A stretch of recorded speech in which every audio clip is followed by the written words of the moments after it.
Hello and welcome everyone. I just want to make a quick video today. Basically, I've noticed over the last couple days, just looking at different groups on Facebook of Magic, different Twitter individuals that talk Magic.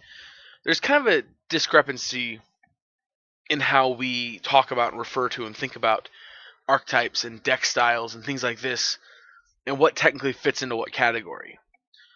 So I want to talk about my opinion and what I mean when I talk about a deck. Excuse me, sorry about that. And of course, my thoughts and my opinions on these decks come from the group of players I grew up and learned how to play around.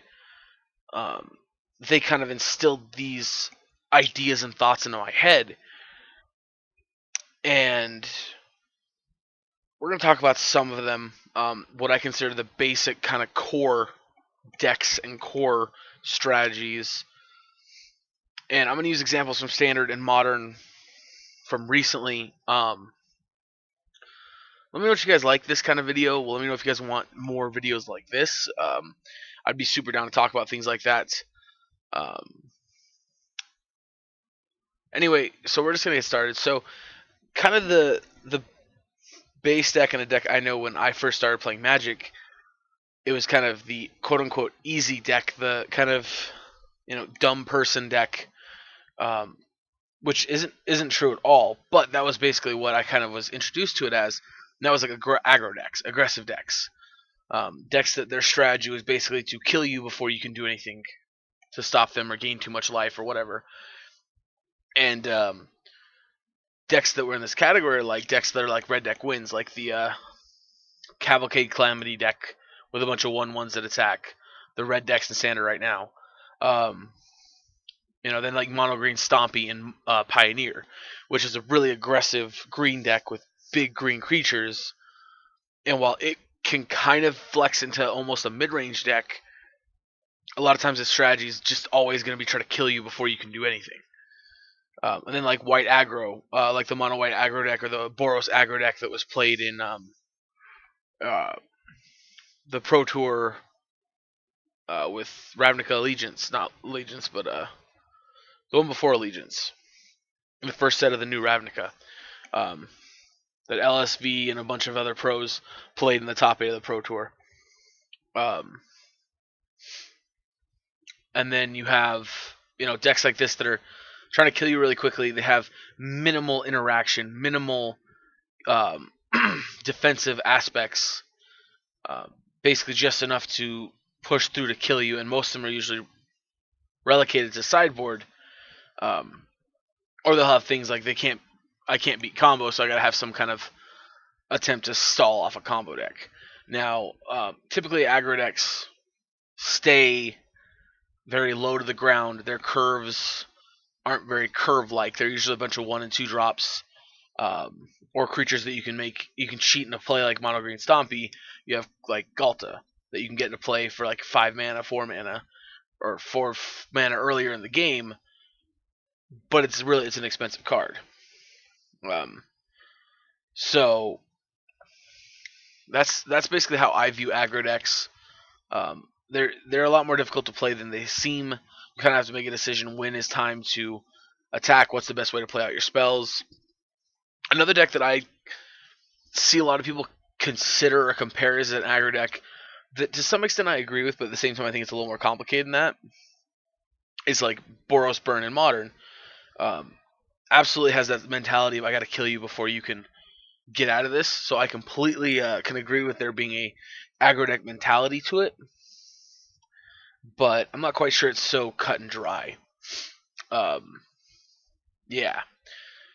Then so aggro is like basically the quickest, the lowest ground, and then we go to mid range decks, which of course mid range decks like Jund in Modern, like Sultai in Modern, Abzan in Modern, decks like this that are playing usually a good base of creatures, planeswalkers, and spells to help control the board, and you're gonna basically try and beat down your opponent with, a big with your creatures, stuff like that. So like for example, take Jund in Modern. we're playing Bloodbraid Elves, we're playing Tarmogoyfs, Tireless Trackers sometimes. Things like this, creatures that can size up well with your opponent's creatures, also can get them dead pretty quick, but they're not also like really, really big, dumb creatures like, you know, Primeval Titans or things like that. They're bigger than your Goblin guys and stuff like this. They're kind of in the middle. That's kind of how I always viewed mid ranges. Ramp and stuff like that, you're going real big. Aggro, you're going really low, and mid ranges in the middle, which I know makes sense. And now these decks can kind of flex upwards more to being more controlling, be a little slower, but a lot of times you can build them so that post board you can kind of tune them down so they're a little quicker. You can kind of try to kill a little faster, like a lot of decks playing Rabble Master in the sideboard, like the Mardu Pyromancer decks used to before Faithless Looting was banned. The deck wanted to kind of downshift in some matchups. And then another deck that I consider in the conversation with mid-range decks, but to me is its own separate archetype, separate type of deck. It's not a mid-range deck, are ramp decks. And a good examples are like Simic Ramp in Standard, where you play a bunch of Mana Dorks, and then you're trying to play Big Krasis, big, Finale of Devastations. You're trying to play these big spells like this, Agent of Treachery, to take over the game. And then you also have Titan Shift in Modern, that is, of course, ramping to a combo finish, but can also just ramp into Primeval Titan, get Feel of the Dead, and kill you that way, just with a big 6/6.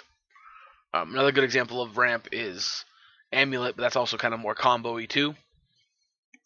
A good example also is the mono green ramp deck in Pioneer, where you're ramping into like Ugin and Big Eldrazi and stuff like that. That's kind of what I think of first and foremost when I think of ramp decks. And then we go to control. And to me, there's two types of control, really. There is basically like blue control and non-blue control. And now what I mean by blue control, I don't necessarily mean the color, I mean like stereotypical blue control. Like when you think of like blue control decks, you think of counter spells, permissive spells, things like this. You're less reactive and more preventative. And then I think of non-blue being more like your, like Abzan control, where you got a bunch of reactive removal spells, stuff like that. And to me, an example of that is like back in Khans of Tarkir Standard, that set, long time ago, there was the Abzan control deck, which was basically the same thing as the Abzan mid-range deck, except it played a little bit higher game, and it wanted to play a longer game. So it didn't play the 1-drops, the 2-drops. It played removal spells in those slots, and then it played all the way up to like Ugins and things like that. It wanted to win the game slowly over time, and yeah, it could beat you down with a Siege Runner pretty quickly, but its real plan was to kill your creatures, play one threat, keep that threat alive, and kill you that way. And of course, the blue control decks, which, like I said, I don't necessarily consider just strictly like blue colored control decks. I consider blue control decks being like, just the decks that are like mentally counter spells, things like that, which I mean mostly is going to be colored in blue. But that style, to me, is its own individual conversation. And of course, those decks like the Jeskai control, the blue-white control, those kind of decks you think of are Esper control and Standard, where they're playing counter spells, they're playing removal spells, but they want to deal with something before it hits the board. They want to counter your spell, and then eventually, over a long period of time, beat you with, say, Castle Ardenvale, where they're just making a bunch of tokens and killing you over time. Or they're beating you with a Planeswalker. They're ultimating their Planeswalker and killing you. Things like that. And there's also kind of like to me, there's also like tap out control, which is basically like you're using your mana every turn, you're killing stuff, but you're a control deck, so you're not holding up counter spells, you're not passing the turn very often.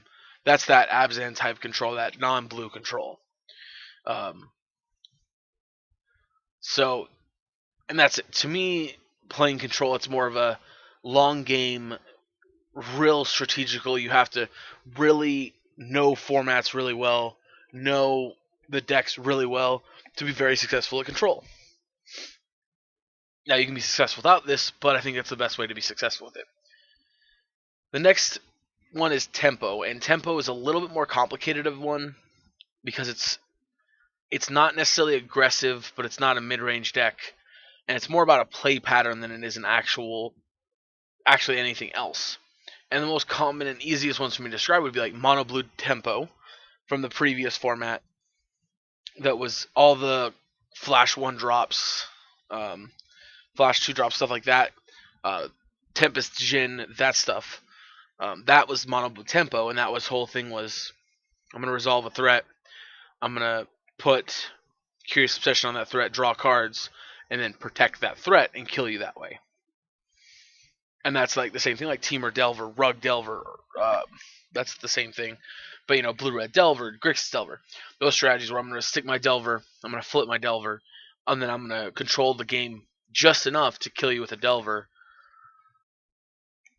And to me, those decks they're a lot of fun, but they're a lot more complicated to play because sometimes you have to figure what turn am I going to take off to play another threat? Am I adding another threat to the board? Is the one going to be fast enough? What's the thought? Because sometimes you're going to deliberately sacrifice potential speed of killing your opponent for extra protection, and sometimes you're going to have to sacrifice, make the choice to no, I'm going to keep one threat and just protect it. I'm not going to advance another threat until they deal with that. And a lot of times this can go either way. Another deck that's like this is the flash decks. They're kind of the easiest decks to see as tempo because they're doing everything on your turn. So once they're sticking a threat, they're just now proactive or reactively protecting things, countering your spells, bouncing your stuff. And cards like this, of course, like the Frilled Mystics, Brazen Borrower, these cards are all really good tempo cards because you're able to invest your resources to protect your stuff while also beating down your opponent on their turn. So you're getting your turn again, and you get to choose, do I want to do something now? No, I'm just going to do it their turn again. And the last one is combo, and combo to me is the most straightforward one. Again, very complicated to do and play, but to me it's the most straightforward. So combo decks are obviously like Gift Storm, like Neo Shoal Brand. Like these decks that are basically like, I'm not going to kill you any other way. I'm going to, put into play Griselbrand for cheap. I'm going to cheat it into play, and I'm going to draw a bunch of cards and kill you that way. Or I'm going to cast a ton of spells and then shoot you in the face for a lot. Or make a bunch of goblins and then kill you over 2 or 3 turns by attacking with a bunch of goblins. And these combo decks, basically, the whole idea is to build your deck in such a linear way where you're just basically trying to outrace your opponent to that conclusion. Kind of like an aggro deck, you're just trying to do what you can before your opponent can do anything about it. And some of them, like Gift Storm, for example, plays some interaction like Remands, things like this, to protect the combo, help you combo off, and to keep your stuff safe from dying. Now, for me, I've always been a big fan of combo decks. I think they're a lot of fun, but there's a bunch of different kinds of there's a couple different kinds of combo decks. What I mean by that is there's one turn wins, like what Storm usually tries to do, what Neo Brand has to do most of the time, like Splinter Twin was. And then there's combo decks like we played a long time ago this Gifts Ungiven Unburial Rites combo deck, where it wasn't killing you in one turn, but it had this Gifts Ungiven Unburial Rites Elesh Norn combo that we're putting Elesh Norn into play, and now you can't really have creatures on the battlefield. Or we're going to go put Iona, and I'm going to call whatever color that you have that can deal with her, and now you can cast spells of that color. And that was, to me, is still a combo, but it's not an instant win combo. Or like, the Polymorph Emrakul decks, where, okay, I may not kill you in one turn, but I'm going to effectively end the game when I combo. So these are my thoughts on these strategies. If I missed any, go ahead and let me know in the comment section below. I can't think of any more though off the top of my head. And if you guys have more you want to add, go ahead. Let me know what you guys think about these. What to you constitutes an aggro deck? What constitutes a mid-range deck? And why do you feel that way? Is it because over time you've just developed that thought, or is it more along the lines of you grew up playing Magic, playing these formats, playing these cards, and so now you know this is just the way that you always have thought about it, or you see it, you know, and that's it. My these are just my opinions. So when I refer to a deck, if I ever refer to a ramp deck and a mid range deck like two different things, it's because in my mind they are. A ramp deck isn't just a mid range deck. To me, a mid range deck, an important part of it is it's playing a bunch of good cards, trying to minimize the crappy do nothing cards in the deck. So a ramp deck has a ton of do nothing cards, but your payoff is the big mana cards you're playing that make it worth it to play. To play your Sakura Tribe Elders, your Explorers, your Primeval Titan of Valakut make it worth it to play those cards. So, let me know what you guys think in the comment section below, and let me know what you guys think of this video, like videos like this. I definitely want to do like more top 8 videos. Kind of been feeling lazy, so I haven't been doing those. But yeah, this is definitely types of videos I've been wanting to do. Something more like this where I discuss things. So I think I will. Obviously, they're not going to replace a daily video, but they might be extra content I release on days that I don't release videos, like on the weekends, or maybe I'll just release these just like extra videos throughout the week. Not sure. Let me know what you guys think in the comment section below. Thank you guys so much for tuning in, and yeah, I'll catch you guys in the next video.